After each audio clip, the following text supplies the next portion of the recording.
With the offensive lineman, I think he's only really concerned, unless it's like Trent Williams, he's only really concerned with run blocking. And so he's looking for guys who have athleticism and movement skills. He doesn't care at all about power or strength. He feels like they can add the strength in their facility. And so that's why he drafts a player like Mike McGlinchey over Colton Miller. Like Colton Miller's really good in pass protection. Mike McGlinchey at his best is a good run blocker, and that's what Kyle wants. And so I think that kind of sets the tone for his whole offense. Like, say what you want about Jimmy. Jimmy can't move. Jimmy might benefit from some good pass protection. The Niners never have it because Kyle doesn't value it. And you look at the guys they drafted this year, it's athletes that they're going to change their positions, and hopefully they'll be good executing his run scheme. But one-on-one in pass protection in training camp when where they're watching, they're all going to get obliterated. They're all going to make guys like Kentavious Street look like Warren Sapp. You've seen that. And scouting offensive line might actually be his weakness because he doesn't have a single starter who they've drafted other than Mike McGlinchey. And that point, it's like, all right, that was a top 10 pick. Like, no duh. And you're probably at this point forcing him to start once you picked up his 5th-year option. Yeah, you look at it, Laken Tomlinson, who was a consecutive year starter, you traded for him. Trent Williams, you picked him up in a trade, and then you re-signed him. And then center's just been a revolving door of trades or free agencies. And then right guard's just been always we'll just roll the dice, see who was there. I mean, someone said something to me. I don't remember if Sunel or not, saying like, I'm not sure if I trust this 49ers regime trading for drafting offensive linemen, because are we sure they know what they're doing there? Because look, Aaron Banks flamed out last year. I mean, maybe that's also part of the Niners' fault for thinking he can be a right guard. But man, they kind of are whiffing a little bit. I mean, Jalen Moore maybe showed a little bit of something, but I think this is why they went after those 2 offensive linemen this draft, is because like, we got a freaking hit on one of these guys. We don't know about Aaron Banks. Maybe let's create a competition and let's just see who wins. Yeah, but like again, these offensive linemen that they drafted are not strong. I don't want to say weak. They're not strong. And like even the quintessential Niners offensive lineman was Tom Compton. I mean, he's really good in the run game. He can really run. He can get all the way downfield. He can lead the charge on these outside zone runs. In pass protection, at least once a game, he's getting knocked on his ass. At least once. And it's embarrassing. And it's not just him. It's like every player on their team, with the exception of Laken Tomlinson and Trent Williams, was getting knocked on their ass at least once a game in pass protection, because Kyle has these 290-pound offensive linemen. That's how it's not their fault. I mean, that's the kind of guys he's looking for. Anyway, he prefers the lateral quickness because of his like zone running game to the horizontal movement. Horizontal, not he doesn't care about north to south. I think when we were joking about the other week, like when they kind of like defy the football laws, like, hey, go north to south. Like, no, you can go east to west here. Going left side to side is a little harder to really maintain power unless you're like driving at an angle. So I could really see why you can't hold on to your pass pro, and that's why it was like, even 2020, why it was such a gimpy like offensive line group. It just seems like kind of antiquated to value run blocking over pass blocking. It's a passing league. His quarterbacks get hurt every year, with the exception of 2019. They always get hurt. I mean, Trey got hurt twice last year. Jimmy got hurt like 11 times last year. At a certain point, you might want to start valuing pass protection, man. I'm just saying. It's like the opposite on defense would be valuing run defense over pass rush. Like, what? It's 2022, man. Yeah, you want to run the ball. It's important, but you want to protect your quarterback. I think you want to protect your quarterback, and you don't do a great job of it. You really don't. Let's see. What if Jimmy Garoppolo goes to another team eventually and stays healthy, and everyone's like, oh, maybe Kyle maybe the pass protection in San Francisco is trash. That'd be funny as hell. I'm just saying. It's kind of important, Kyle. It is important to Kyle, but that's pretty much changing his DNA, changing his mentality at that point. Is he going to be his dad was the same guy way. Who's going to change? That's a little bit of stubbornness. The same way in the 90s. They would draft offensive linemen in round 6 and 7 who were hella small and they were quick, and they would just be like, well, they fit my scheme. Okay, cool. Well, hope your quarterback stays upright. That's the only thing. It's kind of important. I don't know.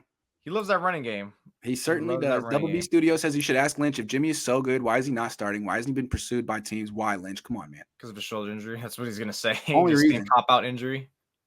No. The shoulder of the stuff. Like, I have no idea how Kyle scouts quarterbacks. I have no idea. I still don't understand why he got Trey Lance. He ends up with Brock Purdy. He signed Nate Sudfeld and drafted Brock Purdy. I mean, it's always fair to wonder how he got to Trey Lance. Like, dude, That's the only time you've ever liked a quarterback of that skill set. Trey Otherwise, Lance, 1-year wonder. That adds to it. That adds to another 1-year guy. Okay, 1 year and 1 game. Fine, there you go. I'll give him credit. 1 year and 1 game. That's a little more. Just a tad bit. 1 game in 2020 wasn't super great though. No, it wasn't. That was pretty bad. That's a good point, man. That's a good point, man. Like Kyle is not looking at the big picture here. He sees one good game, one good season. He thinks I can do the rest. You put him in my system, boom. That coaching staff was holding him back. I don't know, man. Maybe you just drafted a Mirage, a Fugazi. Dante Pettis was. Joe Williams was. Go back and look at Joe Williams. He had 1,400 yards last year at Utah. The year before that, 400. The year before that, he wasn't even playing. He had one good year. And like 300 of those yards came against UCLA. So really, he had like 3 good games. Tripping, man. Trey Sermon, same way. They already gave up on Trey Sermon. Yeah, that running back pick was nuts to me. I think I remember like when I was in the workroom, I literally took a step back and said, "What?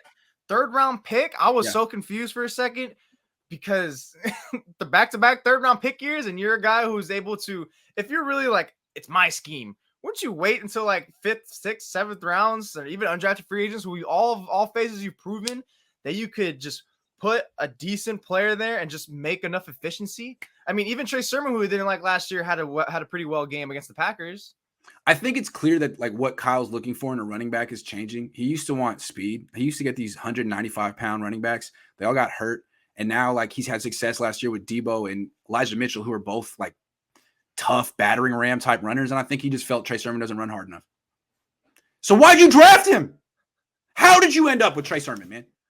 Oh, I never understand that. Like he never had 1,000 yards in college. He doesn't run that hard. He's kind of a dancer. Like, he's not fast. How did that happen, man?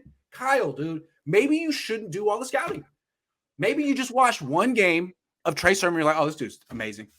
Let's get him. They give Sermon like almost 70% of like the first team reps too in training camp last year.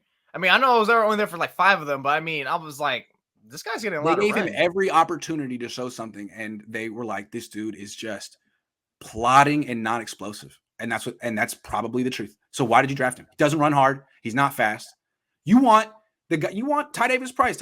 You watch his highlights. He runs hard.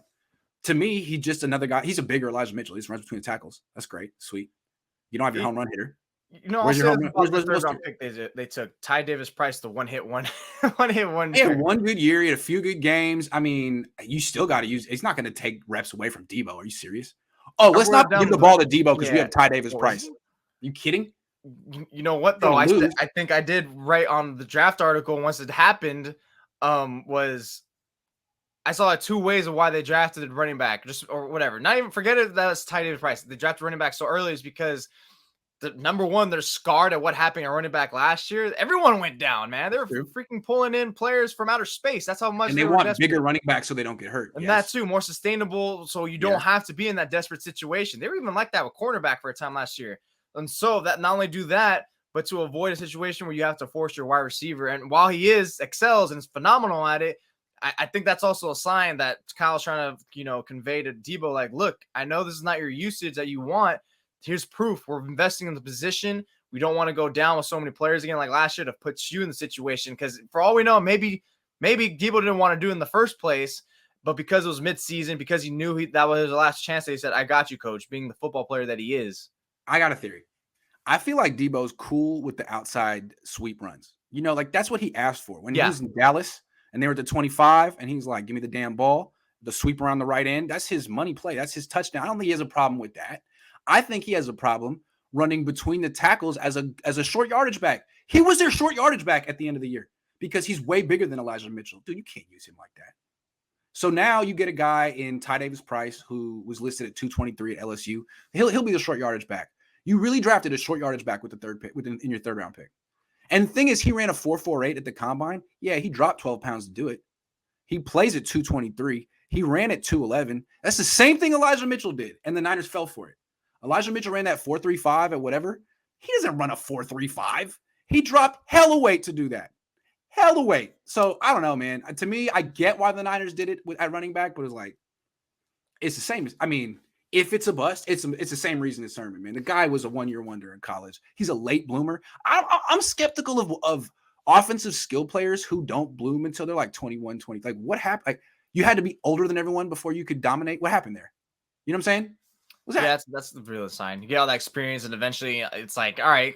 I mean, I would kind of hope at some point, your development trajectory would have took you above and beyond some of these other guys. You couldn't make an impact until like year 3 or 4. You really couldn't make an impact. Like why?